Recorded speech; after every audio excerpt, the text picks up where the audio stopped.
Hello, everybody. Welcome into the Casual Sports Podcast. And for what feels like the first time in forever, guys, we're all here. The gang's all here, including whatever that thing is on the far side of the screen. He's in vacation mode. Oh, he is very far in vacation mode at the moment. Look at the guy. Lifeguard hat, lifeguard shirt, and that sick pit vipers. Yeah, some pit vipers. They're red, white, and blue pit vipers. Oh, we can see, Matt. We can see very well. Matt, those would have been nice for my trip, being down there on the 4th. Oh, yeah. But mine didn't come in until after my trip, so that's why I'm wearing them today. Well, Mike, they match your shirt pretty well, too. You got the gold going on with the Pittsburgh. I like it. Yep. And then here I am, as always, we're rocking all black. It's all about matching. And we all got some solid color schemes going on today. It's consistent. Like you said, Matt's all over the place, but... Matt is all over the place, but that's just Matt. Yeah. I think the viewers have come to expect Matt to just be Matt. That's why we love him. All right, Mike. Well, to catch you up on the past week, we've been talking way too early NFL predictions. I'll give you a couple rundowns of the conferences that we've talked about already. If you want to give any input and give your order of where you think they're going this season. First up, I'll just go ahead and give you it. AFC East, the Bills, Patriots, Dolphins, and Jets. Do you see any change-ups coming into this division? What are your thoughts on it, and what's your order going down for it? I believe Matt and I both had the Bills winning and the Jets coming in last, and I think I had Miami coming second, or he had Miami coming second. I had New England second, I believe. I don't have my little sheet with me that I've been writing them down on because I'm also out of town. I'm going to stay with the Bills at number one. I think that's pretty solid choice there. And I don't know if we'll get into it too, but they're one of my favorites to do something else as well. But I think I'm going to go Dolphins 2 in second place because I think you're going to see a lot more of Tua, a better performance this year. I think you have to with all the weapons they got with him for this year. So I'm going to put them in 2. Waddle and Hill. It's kind of with them 2 coming in, but it's kind of weird. I still think the Patriots could come second place, but I'm going to give it to the Dolphins right now because I think the Dolphins addressed more this offseason than the Patriots did from what they needed compared to what the Patriots needed. So I'll give the nod to the Dolphins to finish second, then Patriots third. I think the Jets, I'm going to put them in fourth, but I don't think they're just going to be a doormat too. I think they're going to challenge some teams. They might not win them all, but they're going to put themselves in position to maybe win them. That's still going to be part of the growing pains that they're going to find ways to lose it. But I think they had a good draft. They had some other good things going on for them this offseason, but I'm going to put them in fourth still for that division. All right, Mike, I think it's very fair. I just think one of the craziest things when you talk about this AFC East is the potential and lack thereof for New England because they can either win the division or they might come in third place or last if the Jets have a good year. It's like I don't think we've seen a team before in the NFL that has so high of a ceiling while simultaneously having an absolute floor mat as a bottom. Yeah. Maybe outside of Cleveland the past couple of years because they've had all the pieces to be a team, and a lot of people have hyped them up that way, and they always underperform. Brandon. It's just the part that people keep in conversations just because of the Patriots with Belichick. They're still led by the same people, and they still have a system in place. They still performed with this roster last year. Yeah, and I'm not throwing that out the window too. Like I said, I think they could still be second place, but I'm going to give it to the Dolphins because of what they addressed. But I think the Jets will be last place, especially about all the off-season occurrences that have been happening with Zach Wilson. If you all saw that, we did, or I did at least. Alec, did you know what I'm talking about? Probably, but it's escaping me at the moment. So okay, this is me head of the week so far. There's it could be like a 3-way tie in my book between my. We get a lot this week. It's really coming to. So Zach Wilson was caught by his girlfriend for cheating with his mom's best friend. Oh my goodness! Well, that's imagine that. Yeah. So there you have that. So I don't know if he's focusing too much on football, but. What a time to be a Jets fan. It's never been a good time to be a Jets fan. Oh, man. All right, Mike, we'll hand you off the next division here, AFC North.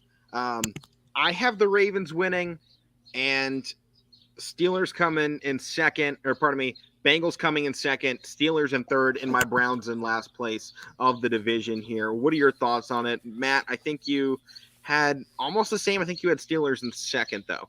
Yeah. Matt, what'd you have? I'm pretty sure I had Bengals winning it, Steelers in second, Ravens in third, and then Browns in last. And I just want to put out there that, Alec, you're the smartest Browns fan ever, because every Browns fan I'm talking to says that they're going to win the division.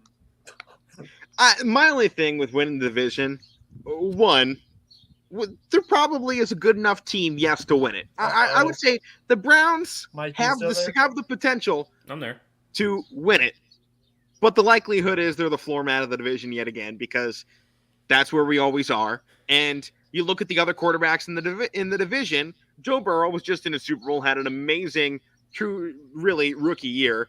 Number 2 is an MVP from a couple years ago in Lamar Jackson, who still had a phenomenal season yet, despite having absolutely no targets at the wide receiver position. Didn't have his running backs whatsoever last year. Then you have Pittsburgh, which is just Pittsburgh, and the pieces behind that are going to be, some really good ones in just their defense, and offensively question marks at the quarterback position. But Big Ben was a question mark the past couple of years, and they still performed. So even the Browns, Browns are going to be the Browns. That's fair enough. This division is kind of hard to put in order. It really is. I think it'll be yet again one of the most interesting ones to watch. We got a couple interesting ones to watch. AFC West. Baby. It's not that it's filled with a bunch of great teams like the AFC West. But they're competitive. But they're a bunch of underperforming teams at that. I think I'm going to put the Bengals at first, because I know they just went to the Super Bowl. That's not really my reasoning here, but I think they did address a little bit on the offensive line, and they really do. They are young, and they have pretty much everybody they have from last year. I know there's Super Bowl hangovers, what do you want to call it, or just getting on runs, but what they did last year, if the mindset if they can keep that in this year, going on that playoff run alone, the mindset they had that we're not losing anybody, I think they're going to be first. I don't know what's going on with the Ravens with their situation with Jackson. I know he wants to be there, but he's kind of hinting at things that, without really saying anything, that he's kind of disappointed in the contract stuff. So I'm actually put the Steelers at second, Matt. Not because I'm not even a Steeler fan, but it's not because I'm a Pittsburgh homer. But I just think they're going to find way. And like Alex, literally, like Alex just said, though, they've had quarterback question marks for the last 4 or 5 years. Yeah. And I know their defense isn't as great as it used to be, but they have that personnel. And I like the weapons that they brought. If they have Kenny Pickett or Trubisky starting, I like the weapons they have for either of those guys. And Mike, to that point they had Mason Rudolph as their quarterback, and they still went 8-8. And Duck Hodges, right? And they still went 8-8. So I'm not concerned with the Steelers having a bad year, no matter who's at quarterback this year. They're going to have average quarterback play. If they're going to be a good team, if they have semi-decent wide receiver production, which is what they've lacked the last couple of years. Hopefully we can, pick up that slack a little bit. Deontay Johnson is getting better every year. I mean, he had that horrible year, and then he was better last year. So I really believe he's only gonna get better. Claypool was an instant star. So, and I think there's more room for him to grow now that Juju isn't there. And I like our defensive side too. I like the guy we brought in too. The former Miami coach, he's a linebackers coach. I like him in there. I like how we brought in Miles Jack. He's a heck of a linebacker. Played for Jacksonville. So we'll have to see that. And our offensive coordinator, Matt Canada, his system is ran. It's meant for better for these two guys. Yeah. Which Trubisky is, and so is Pickett. So Canada actually recruited Pickett to Pitt. Yeah. So. Well, I'm going to finish out with. I guess I'm going to go Ravens at 3. And like you said, I would be surprised if the Browns made a run. I wouldn't be. But just based on what we had last year, based off all this offseason issues, if it looks like Watson's going to play, but we don't know yet. So I don't know who's going to be playing at that part. Yeah, I heard it's hard to play. Only a 6-game suspension at one point, but I've also heard the full season. It's hard to just with that when there's so many issues with that. And other things, it's a whole new offense too. People got to remember that. Right. You're gonna have a quarterback that we may not know if he's gonna start the season, how many games he's gonna play, and the skill groups like half different. So that's a hard part to deal with. I know it's a little weird with the Ravens too, with Lamar Jackson being out half the season last year and his contract issues, like I said. But I'm putting the Steelers at 2 because, Matt, like, it's not even just the fact that I think people need to stop like thinking, oh, the defense is so dominant, because last year it was not dominant. They had their struggles a lot last year. Yeah. But the reason why you can't, no matter what the Steelers have, as long as they have Mike Tomlin and the Rooneys owning that franchise, they're always going to be in conversation. They're always going to be in the thick of things, and they just don't rebuild. They don't shoot themselves in the foot. That's why you can't really, you got to have them near the middle or near the top of this division every year. Yeah. Well, the whole thing with the Browns as well in the Deshaun Watson case, this today here, July 11th, is when everything from the NFL and NFLPA submit their paperwork to Judge Sue Robinson regarding the question of whether or not Deshaun Watson should or shouldn't be suspended.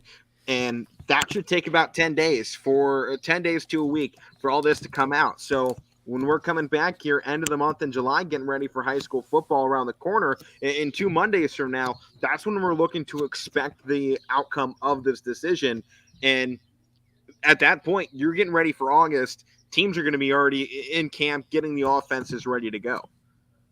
Yeah, it's coming. So that could come too. I mean, he's obviously been allowed to participate still up to this point. If that suspension occurs, likelihood is they might ban him from practices at least for a period of that suspension as well. We don't know how heavy this suspension will be. That's a big part of it too. It could be a lighter suspension. Hey, you're not allowed to play. You're not allowed to dress, whatever on Sundays, but you could get pay, or it's, suspension without pay. There's a whole lot of ways that this could go, and none of them maybe outside of a few good for Cleveland. Yeah, it doesn't look great. That's the thing when you try. But hey, Jacoby Brissett's looking like QB1 to start the season, which I'm not bad about. I like Jacoby Brissett. I like him too. He's a workhorse. And he's on a 1-year prove-it contract, so yeah, see what you can do. He's looking to make some noise. And I'm just gonna. I keep thinking in the back of my mind, we're gonna hit a piece of this season where Jacoby Brissett is looking phenomenal, like QB1. And Deshaun Watson's suspension is going to end, and the Browns are going to have to make a decision. Are we going to play the guy that we're spending only $1 million on this year in Deshaun, who's got a massive contract next year, or Jacoby Brissett, who's got a team, say, at like 6-2, if this ends up as like an 8-week suspension type thing? You have to. I don't care if Jacoby Brissett comes out there undefeated. I don't care. You have to play the guy you're paying $300 million for. You have to. What? He's only getting paid $1 million this year, and they were planning for him, at least at the moment, it seems, to be out the whole year. So Jacoby Brissett kind of feels like the fill-in piece while Watson's gone. Oh, I agree, but again, whenever he's able to play and whenever he's looking, he has to play. All that money, he has to.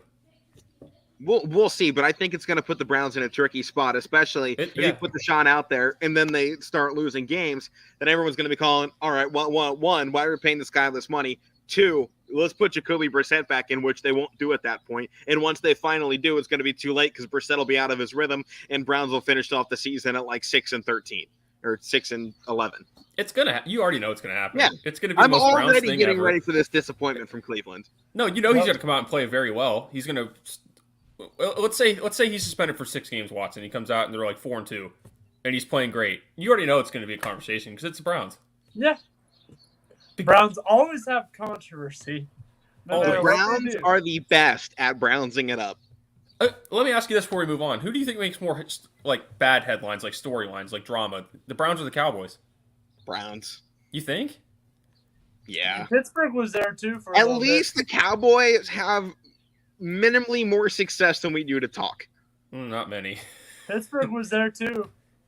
With the whole end. Hardly ever, Matt. As long as the Rooneys are running that franchise, like I said, there's nothing that really comes out of them. Matt, what have they really had? Antonio Brown, Le'Veon Bell, and Big Ben.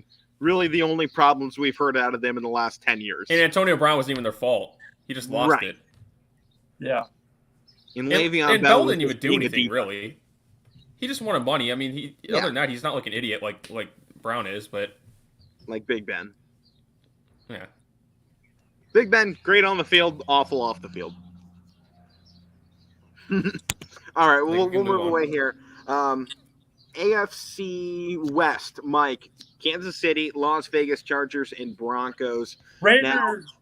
Matt, I don't remember the exact order I think we put these in, but I think I you went had Raiders Kansas, #1. then the Chargers, then the Raiders, and the Broncos. I believe is the way I had it. This is the hardest one to you do. had Chiefs 3rd place. Oh, you know what? That's right. And I wanted I to did put what? in 3rd place. Chargers, Raiders, Chiefs. Chargers, Raiders, Chiefs, Broncos. Yeah. You guys both had the same thing? No, I had Chiefs 2nd. I had Raiders 1st. This is, I just said about this other one. This is the hardest division to put together. Got Russell now. I'm going to stay true to my stance on things, and I just did it with hockey. I did it with basketball. I'm putting the Chiefs at 1 because they have been the team in this division. I'm sorry, I'm doing it. You can make fun of me all you want. I'm putting them at number 1. I will. I guess I'll throw Raiders at 2. And then I'll go Chiefs Broncos, I guess. Or Chargers. Okay. No, Chargers Broncos, sorry. Yeah. So I think we were I don't all really have a in reason this for it, that don't ask. Russell Wilson and the Broncos are going 4th. Well, somebody has to go 4th. Right. It's hard. My thing is, and I was backing this up when we talked about it, is Russell Wilson really in that much better of a situation than he has been in Seattle? I don't think so. At least for this season. I think it's minimally better, but not Minimally. Exactly. Yeah. And what has he done in recent years with minimally worse a team? He's had good numbers for half a season. Yeah, he was like MVP like in week 4. But the thing is, if they made a midseason MVP, Russell Wilson would have his name on it every year. Yep. But there's a reason he's not in the conversation come January. I don't know. It's hard because, like I said, somebody has to go last in this division. And I think the thing with the Broncos is that, like, we heard the last 2-3 years that, they just need a good quarterback, decent. They had average guys, but they need above decent or above that. Drew Lock is below average. And that's, I guess, if you're going what you guys are saying about Wilson, that kind of goes with what people have been wanting the last couple of years. I mean, people have been saying they have a good defense. They built that through a draft. They have good skill groups. So Russell Wilson was all they were really missing. But I don't know how much it's going to be. I think that's what Alex saying. I love their receiver group. Only if Melvin Gordon could get going again, Yeah. Somebody has to go last in this division. Russell Wilson needs a running back again. He needs a running back so hard. So bad. Yeah. All right. Next division, NFC East, Mike. This is yours. I think we pretty much left this in order with Cowboys 1st, Eagles 2nd, Commanders 3rd, and the Giants 4th. Matt, do you remember any mix-ups from that? No. Okay. I like the Eagles, but the Cowboys, it doesn't really seem to matter. They still always seem to win this division. So that's kind of why I was I do like this Eagles team, though. Just like I did last year. This division 2 years in a row in like a while. So. Well, I think, decade?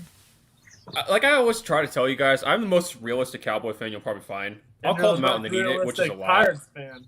I'm realistic with all my teams. When they need called out, I'll call them out. And I do that a lot with the Cowboys because they need called out a lot more than they need praised. But in this division, they are, on paper, they should be first, and I'm going to pick them to go first. Eagles, like I said, will probably go second, but I'm going to switch up from you guys. I think I'm going to go Giants 3rd. So who do you have last then? Washington last. Okay, so you got the Washington Commanders led by Carson Wentz coming last place. Yes. He can't do it. He can't do it when it matters. He can't. All right, we'll see. I mean, my own thing, Wentz has been decent though during the regular season. That's the only part that I do think we have to keep in mind. Indy was not a good fit. Indianapolis is not a good quarterback fit for anyone at this point. It was a good fit for Andrew Luck. That's pretty much the only quarterback that can Peyton a long time ago, Matt. That's history at this point. That isn't even like, it's just a couple seasons ago. That is history, long history at this point. Like a decade. Right. No, Indy's just a bad quarterback fit in general. But I do think, this is a division Carson Wentz knows well, too. He played here with the Eagles for a while before eventually getting dumped. He's a decent regular season quarterback. But when it starts to get to that November-ish point, right, he does fall off. Yeah. I think you're going to see Washington look good early on. I'd have to look at their schedule, too. I think we'll probably do that at a different point, but this is the end for break them more. Yeah. No What's more up, man? Heineken. No more Heineken. Oh, or Heineke. Heineke, yep, he's backup quarterback. At least he's still on the roster. Yeah. He's excited to be back up to Carson Wentz, though. I mean, he's Yeah. been very realistic about the situation, and I love what he said in one of the off-season pressers. It was just, hey, if Carson Wentz goes down, I'll be ready to go. It's like we all know Carson Wentz gets injured at some point. ACL. So, whatever it is for Wentz, what it's going to be. We all know with Quarterback's Washington, one of the most injured positions in football. And we know with Washington, there's always a revolving and they have door a terrible quarterback. offensive line, so yeah, so it could happen. So, next one up, Mike, for you, NFC North. I believe I had Green Bay, Minnesota, Detroit, Chicago was my order. I'm going to put Green Bay first because I know they lost a lot, but this division still stinks. They still have Aaron Rodgers. This division, to me, is the least entertaining one. They still have Aaron Rodgers. That's the difference. So I'm going to put them at 1.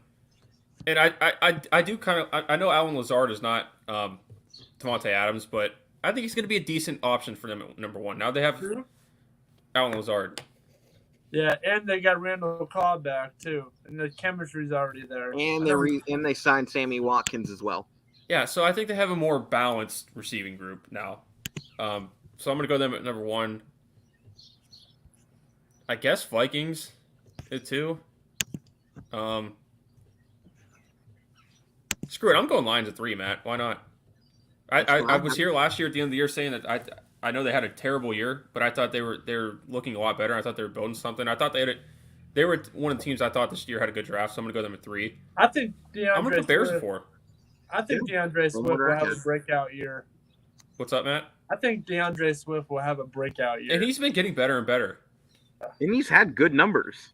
Yeah. Already. I mean, a breakout year for him isn't going to be more than maybe another 200, 300 yards on the season, which, I mean, is having a good offensive line for 1 or 2 more games along the way. So I think it's very possible Detroit has an up year. And that disappoints me because I want Justin Fields in Chicago to succeed because I think the NFL is better when Chicago is competing in this division and they can take down Green Bay because I think football is exciting when you can rely on the Bears to make some noise because they're one of the big cities in the NFL, and you need those big cities sometimes to make some noise, just to really to get some excitement here in the Midwest because outside of Green Bay and this past year, Cincinnati, Midwest normally has, it's been quiet, I think, a lot of years. So I think having Chicago as kind of that Midwest beacon here in the NFL, I think it does something for not only the NFL, but I think it does translate over to college a little bit too when you have good football being played in the North.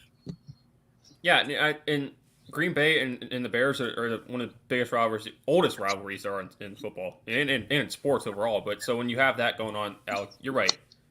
We always sit here sometimes in sports like, these big markets, they get on our nerves, but like sometimes like you said, you do need them to be competitive because it makes it entertaining, makes storyline. So, right. I mean, how much better was the NBA when Los Angeles was good a couple years ago?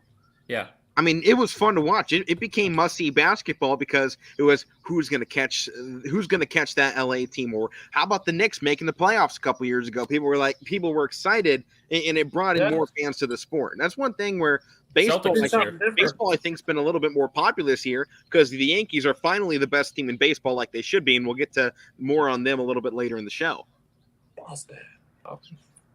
Yeah. So. Only thing for me, Green Bay finally, I think this year, doesn't have the question mark of is Aaron Rodgers staying because he signed a big contract. He's going to be there for the next at least 3 years. So I think that having that solidified, they're going to come out the gate playing good football again this year. Yeah, and they do start out good. Their team always starts out good. Yeah. So, Matt, that leaves us down to the teams I think we haven't talked about yet, and we'll go over back to the AFC side. First group up, Tennessee, Indy, Houston, and Jacksonville. I'm not loving Houston or Jacksonville at the moment. I am only really liking the Titans. I can't say I love the Colts either. Even though the Titans lost A.J. Brown, they did who'd they pick up? They did get somebody else really good. I can't remember now. It's been a while since I looked at it. But I tell you what, Derrick Henry looks like a freaking truck, man. Whew. Titans got Dontrell Hilliard at the running back spot, Robert Woods from the Rams, Austin Hooper from the Browns, and Jeff Swaim as tight ends. Like that. And they got Derrick Henry. Right. All right, Derrick so I Henry think and Tannehill, who are two, which is really, as average as Tannehill it is, that's a great duo to have because they complement each other so much. Yeah. okay, so it's a great duo to have. I'm going to put the Titans at 1, but I don't know if they're a serious contender because we saw them last year. Tannehill made some big mistakes in those playoff games they had, or that one against the Bengals. So I think they're going to have a better year. I think they're going to be first because Derrick Henry, hopefully, he's going to have a full healthy year. He didn't have that last year, so hopefully he does. But I don't love the Colts. I'm going to put them at 2, just because I don't like the other two teams. I'm going to say I'm going to put. I think Trevor Lawrence is going to have a better year this year. I think he's going to have a bounce back year from the year he had last year. So I'm going to put Jacksonville at 3, and I'm going to put the Texans at 4 because they're just a mess. They're rebuilding. Let's just all say it. I think, and Jacksonville still is too, but I think Jacksonville has more better things going for them than Houston. They might be a little farther along in the process of rebuilding as well. Yeah. Who's their coach now there in Jacksonville? What's his name? Old Eagles coach. That's another reason why I think they're going to have a better year too, because they got Doug Peterson. I think he's going to be great for Trevor Lawrence. Yeah. I think he's going to be a good guy to have with Trevor Lawrence, coaching wise, for Trevor to have, to lean on and be confident with. That's another reason why I think too, because they have a better coach, more young players than Houston does. Fair enough. All right, Matt, what about you? Which way are you going in this division? I'm going Titans at 1. I like that team they got there. I really like what. Oh man, I can't think of his name. Who's their head coach? Vrabel. Yeah, Vrabel. I'm thinking of Venables, but that's elsewhere. Venables. Yeah, Clemson or Oklahoma now. Yeah, he's one of my favorite coaches in the league too. Huh? He's one of my favorite coaches in the league too. Oh, me too. I like Mike Vrabel. I picked him as coach of the year last year. I know you like him. He was a Buckeye. OH, baby, OH. Too. I know he was mostly known for New England, but he was in Pittsburgh for a little bit. He's a big guy. And I like how he came in and he immediately made some changes. And they've been pretty good ever since he's been there. He's been coach of the year candidate almost every year he's been. He was mine last year. I picked him. Yeah. So I like what he's done.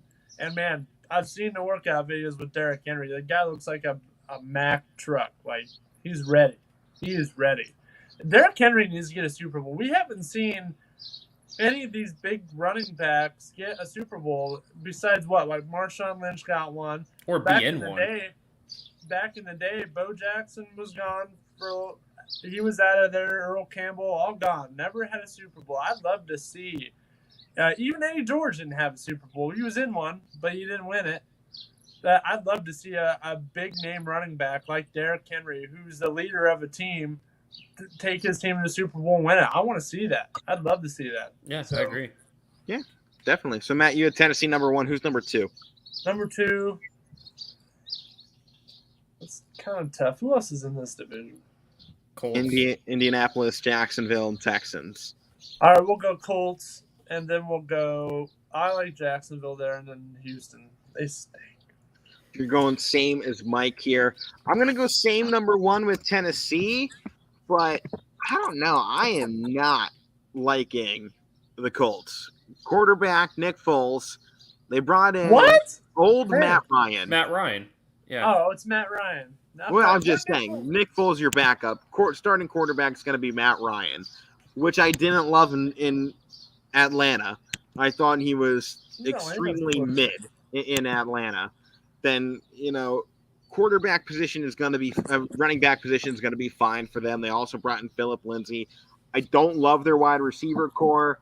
Their defense is fine. I like the addition of Yannick Ngakoue. But I just overall, am I supposed to be excited about this Colts team this year? Because it feels like they're just holding on and kind of waiting to rebuild because Jacksonville and Houston are rebuilding now. It feels like they're kind of waiting to do theirs until one of those two finishes. They don't have 3 bad teams in the division. They want to be competitive while the 2 teams suck below them. But at the same time, I feel like we're getting to a point that a team like Jacksonville is going to be competing for this second spot this year, even though they were 5 games back from Indy in last year's standings, or actually 6 games back. They were the worst team. I think this is the year Jacksonville actually takes that first jump. Maybe not great, but I think every team, when they go rebuilding, they have one of those big years, kind of as the Browns did just a couple seasons ago, made the playoffs, were one game off from a Super Bowl. I don't know if it's going to be that big of a jump, but we see every rebuilding team have one good year during that rebuilding phase where they take a big jump and then, they settle back down to where they're supposed to be along that rebuild. I think this is Jacksonville's big year in that rebuilding phase. I don't think it's sustained, but I think Jacksonville takes the second spot. I have Indy going second, and as Mike was saying, and Matt, Houston's rebuilding, although they have pretty much gotten an entirely new roster. I mean, they're going to have their pick of who they want to start at what position. They brought in quarterback Jeff Driscoll, Kyle Allen, and Kevin Hogan. They brought in running backs Royce Freeman, Marlon Mack, Dara Ogunbowale. They brought in fullback Andy Janovich from the Browns. They brought in wide receivers Chad Beebe, Chris Conley, and Brandon Cooks. Brought in tight end Pharaoh Brown. Have two new offensive linemen in Cedric Ogbuie and AJ Cann. Revamp the D line in Mario Addison, Rasheem Green, Jerry Hughes, re-signed Malik Collins, brought in 6 linebackers in Blake Cashman, Camus Gruger-Hill, Neville Hewitt, Christian Kirksey, Agbo Okoronkwo, Jalen Reeves-Maben. Then they got new secondary in Fabian Moreau. Fabian, love the name, by the way. Steven Nelson, re-signed Terrence Brooks, brought in MJ Stewart, and brought in Desmond King. This Texans team just pretty much revamped the entire team. I'm not sold on them having a bad year. I think when we come back around, redo all these charts in about a month's time as we get closer to the season, maybe a month and a half, that I might give Houston that bump instead of Jacksonville, because I think both teams have a potential jump year in them when you look at their rosters. I mean, especially with the way that Jacksonville kind of loaded up around their quarterback and Trevor. I mean, they brought in Zay Jones, Christian Kirk, and Laquan Treadwell, along with Evan Engram to play with them on the offensive side. And they also addressed a ton of problems defensively. I mean, not bringing in massive names, but they brought in new faces to play. I think both of these bottom feeders easily have a chance to overtake Indianapolis this season. Oh, and I'm not saying Jacksonville's like this great team, but I think they're not. I don't think they're a bottom feeder anymore. I think that, I think it's good with Houston. Like, you just ran through everything with the roster. It's not like, I think they're going to stink, but it's the thing that, we have all these guys that you don't know who's going to play where. You don't know who for sure your starters are. That's good competition. I just got to say with this comment, I think it's ironic that the two guys that are indoors have sunglasses on. The only guy sitting outside does not. He put this comment down there. Thanks for commenting. We love the interaction. I just think it's ironic that the one dude outside doesn't have sunglasses on. Hey, we're right by the windows. Yeah, I got two windows in my face. I got a window right here, buddy. I'm facing a house, and it's pretty gray skies where I am. I got blue that way. I got the sun coming in. Beating on you. You're getting a head start on your suntan. You barely got the sun coming in. It's dark in your room. I got a big tree here, too. Okay. You're getting a head start on your suntan, Matt. Yes, he is. That is for sure. He's going to be nice and tan when he comes that Jerry Hughes is gone with Buffalo. That's a huge loss there. Hughes was pretty darn good with Buffalo. And, Buffalo lost a lot of free agents. Harrison Phillips is gone now. He was a huge guy. And Feliciano, who brought intensity to their offensive line, is gone. So, I mean, hopefully they know what they're doing. I hope so. They're getting paid to know. Yeah. Levi Wallace is gone. He's in Pittsburgh. I mean, so is Trubisky. But all right, next new division here. NFC South. So Tampa, New Orleans, Atlanta, and Carolina. I just got to say that the Carolina group, we've been talking quarterbacks recently there. The new offensive coordinator that was brought in by Carolina, I don't remember if he was one of the scouts or one of the coaches that absolutely hated either Baker Mayfield or Sam Darnold in the original draft class when they were coming up. The offensive coordinator, I don't remember who it is, hated one of them, so I think it's ironic that he's going to be coaching them now. I believe it was the one Darnold. Yeah. Alec, I know we were talking about the Browns a little bit before we talk about that team. What do you think about the trade? Or how things ended, too, and how things worked out? I'm upset with how things worked out, to be honest, in this situation with how everything went.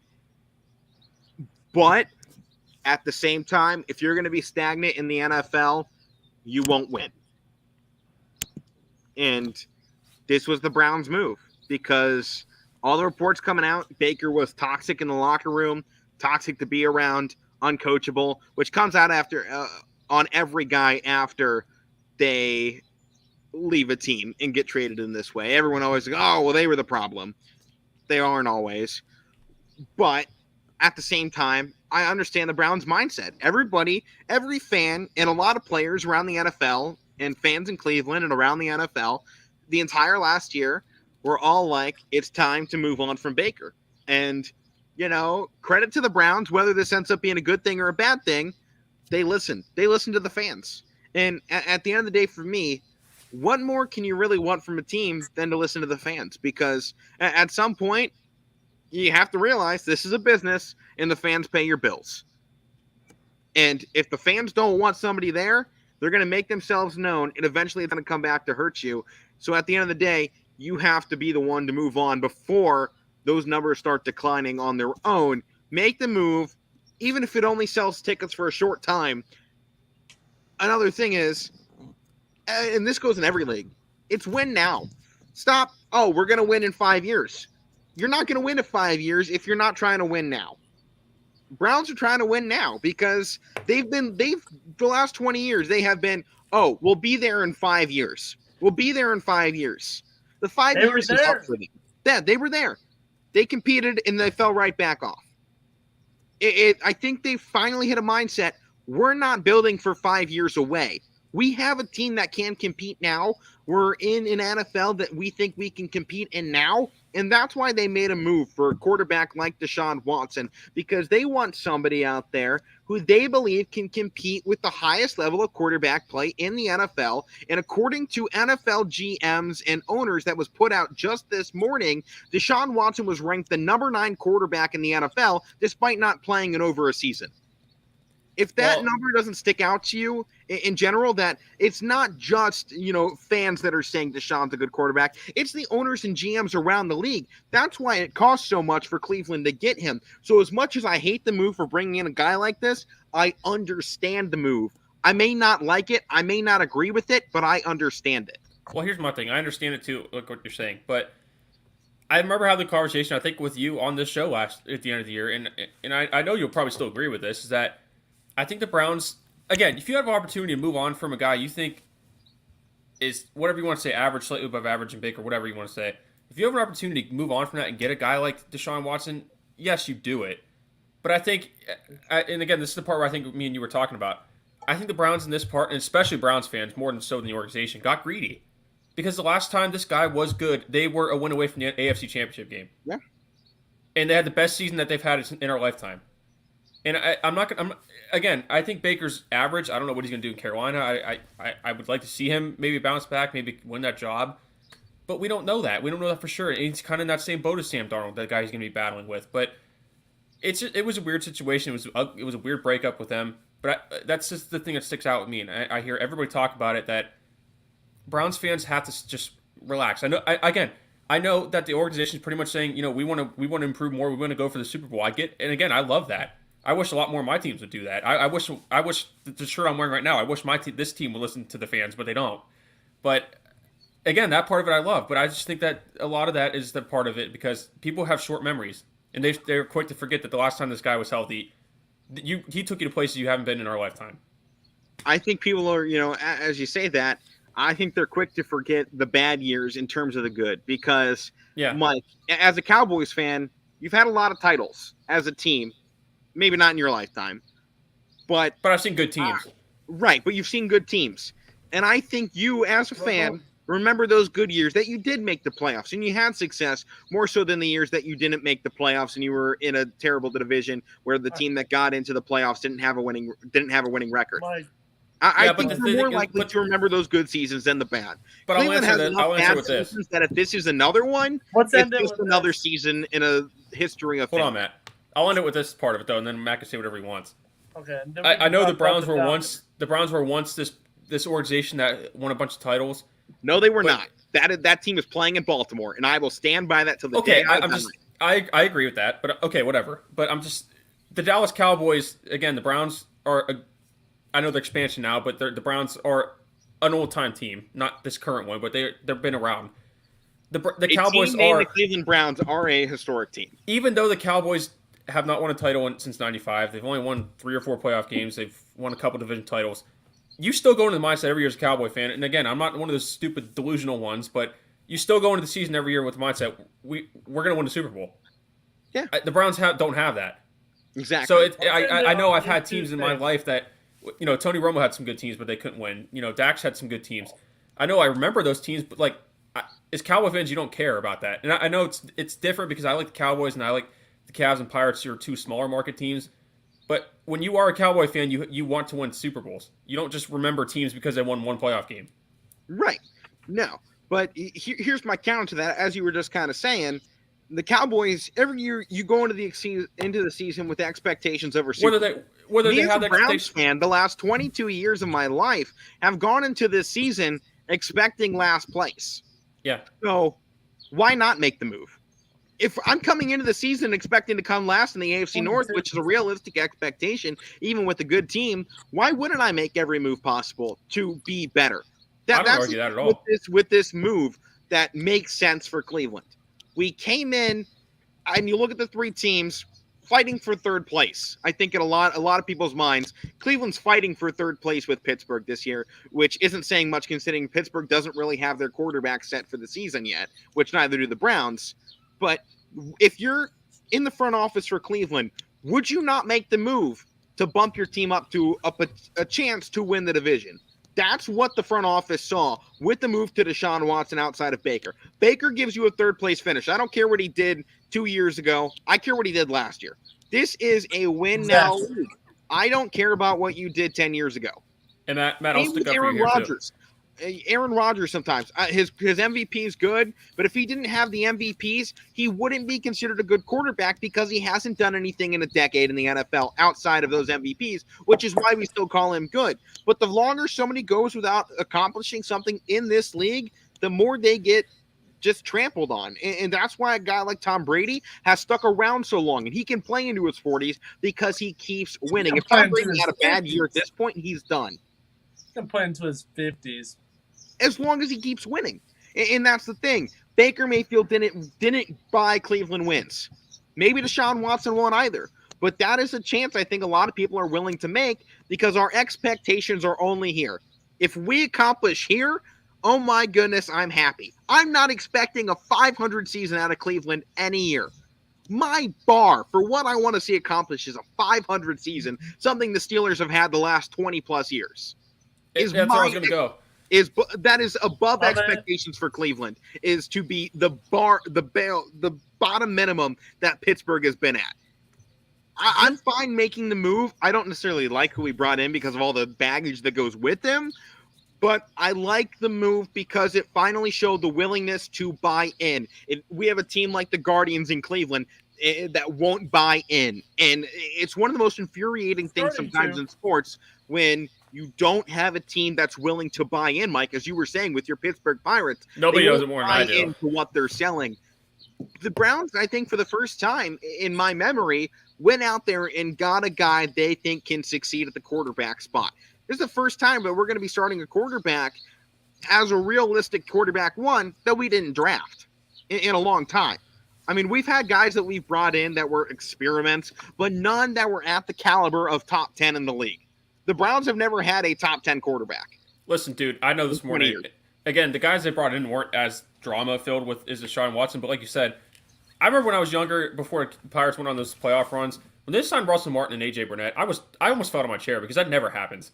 Right. And I think with Matt, too, like I was saying with the Cowboys, is that These are I know my team, so that's why I'm being quiet. I'm just letting you guys take it. But, I mean,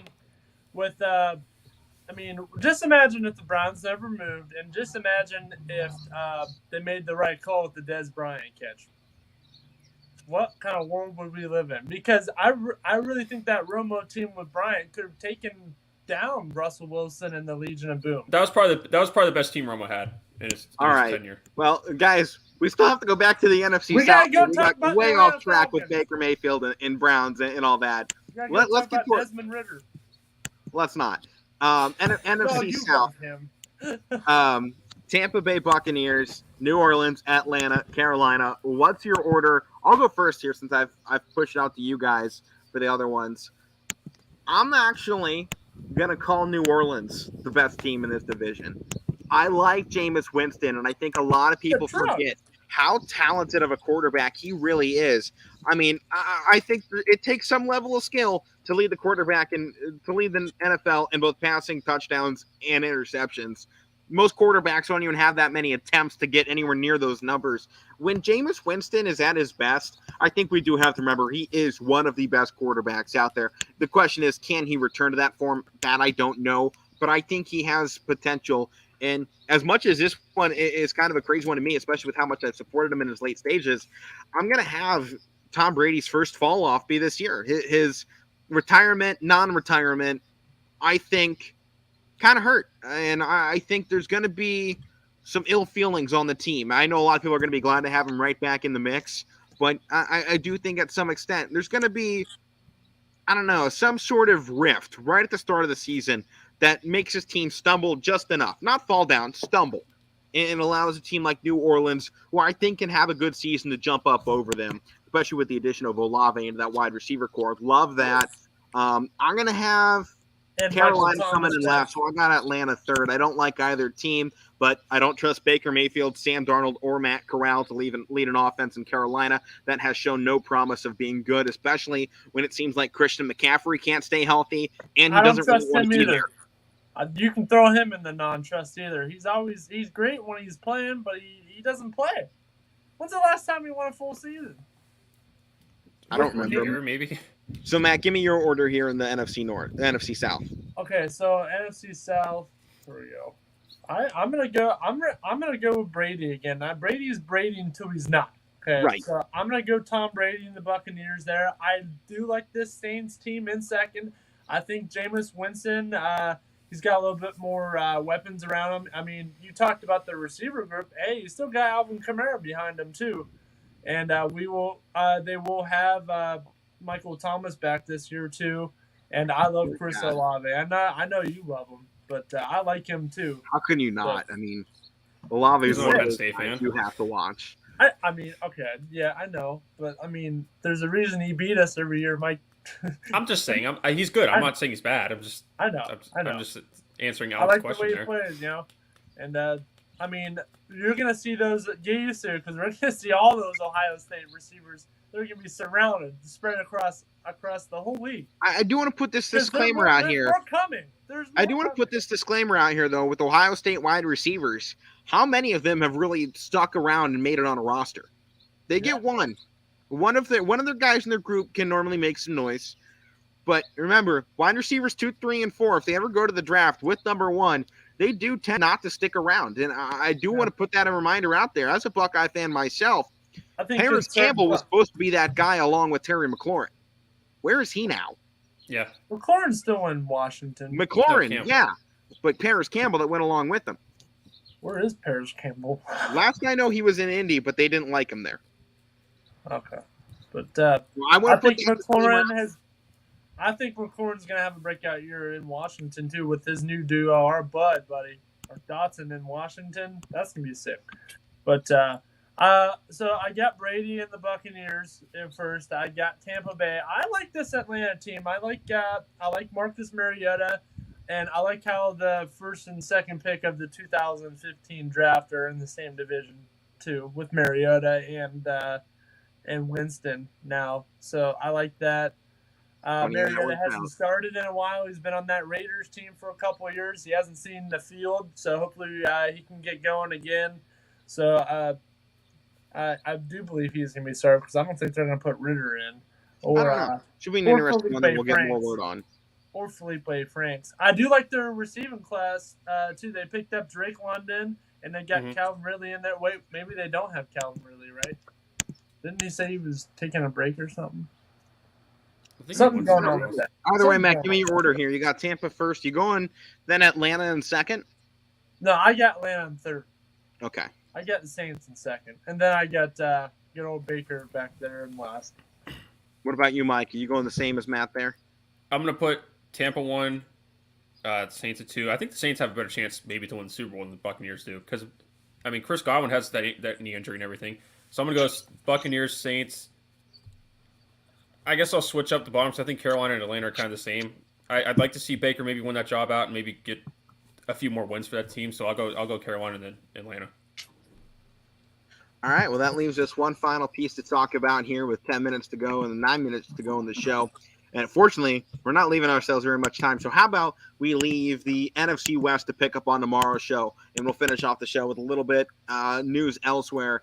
And I guess I'll start with the biggest rivalry in baseball, guys. New York and Boston. Last night we're in a great game. Great game. Watch it too, then? I did actually watch it. I turned it on in the fifth inning. A handful of pitches right before the sixth run scored for the Yankees tied things up. I watched that whole game. What a great game that was, too. I mean, I love this baseball. I was telling my dad and a couple other people, I'd love to go to Boston first, then go see all 3 games with the Yankees there. That would be sick. Or go to New York and see Boston there. I'd rather be in Beantown. But Matt, what a crapshoot that sixth inning became. Yeah.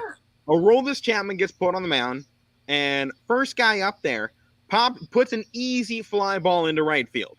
I know it's getting put out there into that tricky triangle, as I've been calling it. Bermuda Triangle. First. What was that, Mike? It's called the Bermuda Triangle. That's what they call it. I like tricky triangle because it doesn't get lost out there. It just ends up landing there. It's a tricky spot to go to. I like tricky triangle. No man's land.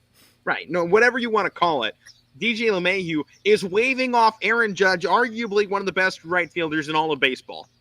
In a spot where Aaron Judge probably had the better play because he's not running backwards, falling down, trying to figure out where it is as I lose my hat, much like LeMahieu lost his mind making this play. And then it's in his glove, brings it all the way down and drops it. It doesn't get the grip on it in the glove. So that puts a man on. Killed any momentum Chapman had going. Then he walks the next guy. At that point, there had been 9 balls and 6 strikes thrown from Chapman off the mound. He was putting every one of them at near 100 miles an hour. And then with 2 guys, 34 years old, and he's still throwing 100 miles an hour. That's probably he's still awesome. He's still awesome.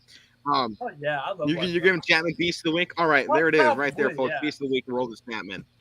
No, he could still throw hard, but he's not what he was. His accuracy's gone down a lot. I'll put that out That's there. why he's not the closer anymore. They're bringing him in 6th inning. Yeah. So.